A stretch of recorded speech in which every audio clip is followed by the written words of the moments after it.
ଖଟ କବାଟ ଝରକାରେ ଉଇ ଲାଗୁଛି କି? ଆପଣାନ୍ତୁ ଏହି ସବୁ ଟିପ୍ସ।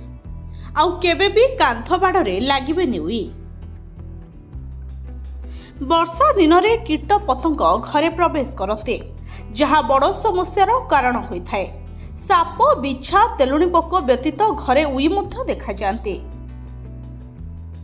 ବାସ୍ତବରେ ଘରଗୁଡ଼ିକରେ ଆର୍ଦ୍ରତା ଓ ସାନ୍ଦ୍ରତା ହେତୁ ଅନେକ ଥର ଆସବାବପତ୍ର ବା କବାଟ ଝରକାରେ ଉଇ ଲାଗିଥାଏ, ଯାହା ଦାମୀ ଆସବାବପତ୍ର ସହ ସମସ୍ତ କାଠ ଜିନିଷ ଭିତରୁ ଫାଙ୍କା କରିଦିଏ। ଏଥିରୁ ମୁକ୍ତି ପାଇବା ପାଇଁ ଆପଣ କିଛି ପଦ୍ଧତି ଚେଷ୍ଟା କରିପାରିବେ। ଅନେକ ଘରେ ସୂର୍ଯ୍ୟ କାରଣ ଅଭାବ ବା ଆର୍ଦ୍ରତା ହେତୁ ଆସବାବପତ୍ର, କବାଟ, କାନ୍ଥ ଓ ଘରର ସନ୍ତସନ୍ତିଆ ଜାଗାରେ ଉଇ ଲାଗିଯାଏ।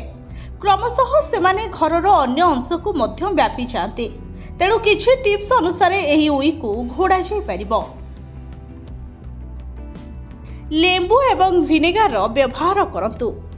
ଧଳା ଭିନେଗାର ଏବଂ ଲେମ୍ବୁ ଆପଣଙ୍କୁ ଉଇରୁ ମୁକ୍ତି କରିବାରେ ସାହାଯ୍ୟ କରିଥାଏ। ପ୍ରଥମେ ଅଧା କପ୍ ଭିନେଗାର ନେଇ ସେଥିରେ 2ଟି ଲେମ୍ବୁ ରସ ମିଶାଇ ଏକ ମିଶ୍ରଣ ପ୍ରସ୍ତୁତ କରନ୍ତୁ।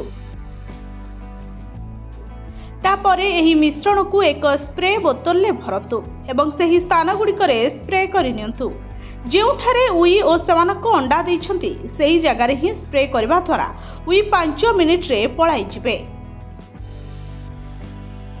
ବୋରିକ୍ ଏସିଡ୍ ମଧ୍ୟ ଆପଣ ବ୍ୟବହାର କରିପାରିବେ। ଘରୁ ଉଇ ହଟାଇବା ପାଇଁ ବୋରିକ୍ ଏସିଡ୍ ମଧ୍ୟ ବ୍ୟବହାର କରାଯାଇପାରେ। 2 କପ୍ ଚାମଚ ବୋରିକ୍ ଏସିଡ୍କୁ ନେଇ 1 କପ୍ ପାଣିରେ ମିଶାଇ ଏକ ସ୍ପ୍ରେ ବୋତଲରେ ତିଆରି କରନ୍ତୁ। ବର୍ତ୍ତମାନ ଏହି ମିଶ୍ରଣକୁ ଘରର ସମସ୍ତ ଅଂଶରେ ଆସବାବପତ୍ର, କବାଟ, ଝରକାରେ ସ୍ପ୍ରେ କରନ୍ତୁ ଯେଉଁଠାରେ ଉଇ ଓ ସେମାନଙ୍କର ଅଣ୍ଡା ଲାଗିଛି।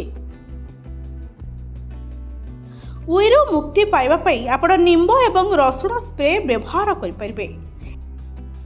ଏଥିପାଇଁ କିଛି ରସୁଣରୁ ଚୋପା ଛଡ଼ାଇ ତାକୁ 2 କପ୍ ପାଣିରେ ରଖନ୍ତୁ, ଫୁଟାନ୍ତୁ ଏବଂ ନିମ୍ବ ପତ୍ରକୁ ଗ୍ରାଇଣ୍ଡ କରିନିଅନ୍ତୁ।